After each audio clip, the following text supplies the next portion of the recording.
रूस थमने का नाम नहीं ले रहा है। यूक्रेन पे लगातार हमले किए जा रहे हैं। अब सवाल ये उठता है कि जितने भी देश अलग अलग कंट्री हैं, आखिर रूस को क्यों नहीं रोक पा रहे।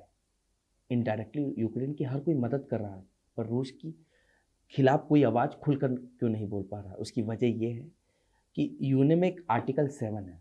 इस आर्टिकल 7 का फ़ायदा अमेरिका ने कई बार उठाया है, और इस बार उसी आर्टिकल 7 का फ़ायदा रूस ने उठाया। इसको हम थोड़ा आसान शब्दों में आपको बता दें। मान लीजिए आप भारत में रहते हैं और उत्तर प्रदेश राज्य के जितने भी लोग हैं, नागरिक हैं, और यहाँ के सीएम भी खुद कह रहे हैं कि हम भारत से अलग होना चाहते हैं, और उन्होंने एक लेटर लिख दिया पाकिस्तान को कि पाकिस्तान से उन्हें मदद चाहिए। और यही हुआ है यूक्रेन के साथ। यूक्रेन के जो पिछड़े, जो रूस से सटे हुए जो दो राज्य हैं, उन्होंने बाकायदा इसके लिए लेटर दिया और वहाँ के नागरिक यूक्रेन का विद्रोह कर रहे हैं, और इसी का लगातार फ़ायदा उठाकर रूस हमला करता जा रहा है। इससे नुकसान किसको हो रहा है? इससे नुकसान उन लोगों को हो रहा है। भारत के करीबन 20,000 छात्र वहाँ एमबीबीएस की पढ़ाई करने जाते हैं, और वो लोग सारे के सारे फंसे हुए हैं। गंगा ऑपरेशन के तहत बहुत सारे छात्रों को लाया जा रहा है, फिर भी कुछ लोग फंसे हुए हैं।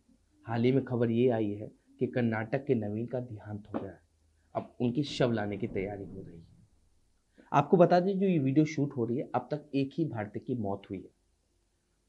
थोड़ा और समझते हैं इसके बारे में कि आखिर भारत किसकी तरफ है।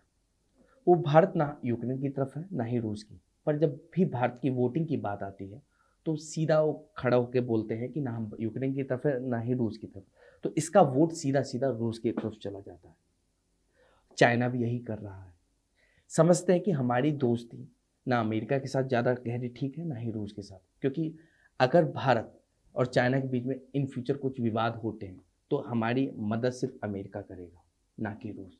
यही भारत करता आ रहा है पहले से, क्योंकि भारत किसी के साथ खड़ा नहीं हो रहा। और यही एक वजह है कि कहीं ना कहीं समझदारी वाली जो बात करता है, वो भारत भारत के जितने भी नेता कर रहे हैं इस समय। सब अब ग्राउंड रिपोर्ट पे कुछ पत्रकार गए थे, उन्होंने लोगों से पूछा कि मोदी जी अभी तक वापस क्यों नहीं ला रहे छात्र। तो कुछ लोगों का ये कहना था कि मोदी जी से पूछ के गए थे वो छात्र पढ़ने विदेश में।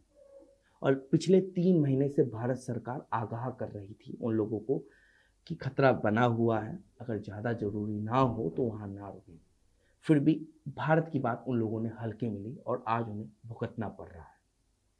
आपको क्या लगता है, जो लगातार हमले हो रहे हैं, और इससे भारत को और कितना नुकसान हो सकता है? और उनके छात्र क्या पूरी तरह, हमारे जितने भी छात्र वहाँ पढ़ने गए, पूरी तरह सुरक्षित होकर वापस आ पाएंगे? तो आपको क्या लगता है कि भारत सरकार नाकाम है ऑपरेशन गंगा में?